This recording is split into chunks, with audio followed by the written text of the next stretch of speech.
Il n'y aura qu'une seule demande de prise de parole puisque nous souhaitions aborder le même sujet avec mon collègue Rémi Féraud. C'est un sujet que nous aurions souhaité pouvoir traiter avec mon groupe par le biais d'un amendement qui a été déclaré irrecevable par la commission des lois au titre de l'article 45. Je note d'ailleurs que l'amendement du gouvernement qui vient d'être débattu n'a pas subi ce sort funeste. Je m'en réjouis pour l'amendement précédent, mais je regrette d'autant plus pour celui-là. Je souhaite aborder la question du statut des agents de la ville de Paris qui exercent une compétence de police municipale. Le maire de Paris dispose d'une compétence de police municipale comme tous les maires, mais avec deux spécificités. La première, c'est que ces pouvoirs sont consentis au gré de la loi au fur et à mesure des modifications législatives. La deuxième spécificité étant que les agents de la ville ayant un statut spécial, ils ne peuvent pas bénéficier du statut commun des agents de police municipale. Donc le paradoxe dans lequel nous nous trouvons à Paris, c'est que nous pouvons avoir une police municipale, mais nous ne pouvons pas en avoir la totalité des agents. Donc ceux qui existent ont certains pouvoirs, mais n'ont pas tous les pouvoirs. Donc ce sujet a déjà été évoqué d'ailleurs entre la maire de Paris et le Premier ministre qui en est convenu, mais il faut régler le problème d'un point de vue technique et donc permettre aux agents aujourd'hui, qui sont des agents des administrations publiques parisiennes, de rejoindre les compétences des agents de police municipale de droit commun. Et donc, si j'ai saisi cette occasion pour intervenir à défaut de proposer cet amendement, c'est pour que le gouvernement et monsieur le ministre, vous puissiez nous indiquer comment vous pensez résoudre cette question qui a déjà fait l'objet de discussions avec le gouvernement, mais qui n'a pas encore pu trouver de traduction concrète.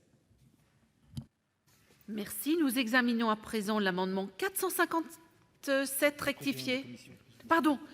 Monsieur Requier, excusez-moi, le président de la commission a demandé la parole. Je vous en prie, monsieur le président. Je demande au président Requier de m'excuser d'interrompre son chemin vers le micro, mais je voulais ne pas laisser une partie de l'intervention de Madame de La Gontrie sans réponse. L'amendement du gouvernement sur la procédure disciplinaire applicable aux surveillants de prison en cas de violation de l'interdiction légale de la grève dans les prisons est un amendement statutaire. Il s'intègre parfaitement à un texte qui comporte d'ailleurs d'autres dispositions en matière de discipline. L'amendement qui a été déclaré irrecevable et dont vous étiez porteuse n'est pas un amendement statutaire, c'est un amendement qui traite de la question de la police municipale et de la sécurité. Ça n'est pas un amendement qui se rattache, même indirectement, à l'objet de ce texte sur la fonction publique. Maintenant, vous avez pu poser à monsieur le ministre une question qui mérite une réponse, naturellement. Monsieur le ministre, je vous en prie. Merci, Madame la Présidente. En présentant à mon tour mes excuses au président Requier pour m'inscrire avant son intervention. Sur la question de la police de Paris, la police municipale de Paris, je partage très largement les explications que vient de donner à l'instant Monsieur le Président Bas. D'abord parce que ce texte, tel que nous l'avons construit depuis le départ, est un texte qui ne compte pas, ou très peu, puisque le principe a souffert quelques entorses qui s'appellent des amendements parlementaires, très peu de mesures catégorielles. C'est la raison pour laquelle nous n'avions pas souhaité ouvrir une discussion sur un corps ou un cadre d'emploi en particulier et pas inscrit ces dispositions, en tout cas des projets de dispositions dans le texte. Je n'ai pas à me prononcer, vous l'imaginez bien, sur la position de la Commission des lois du Sénat en matière d'application de l'article 45. Concernant les suites à donner à la demande qui est faite, à l'occasion de sa déclaration de politique générale, le Premier ministre, si mes souvenirs sont bons, mais je crois qu'ils le sont assez précisément sur ce sujet-là, a annoncé que le ministère de l'Intérieur serait chargé de proposer un certain nombre de dispositions en matière de sécurité.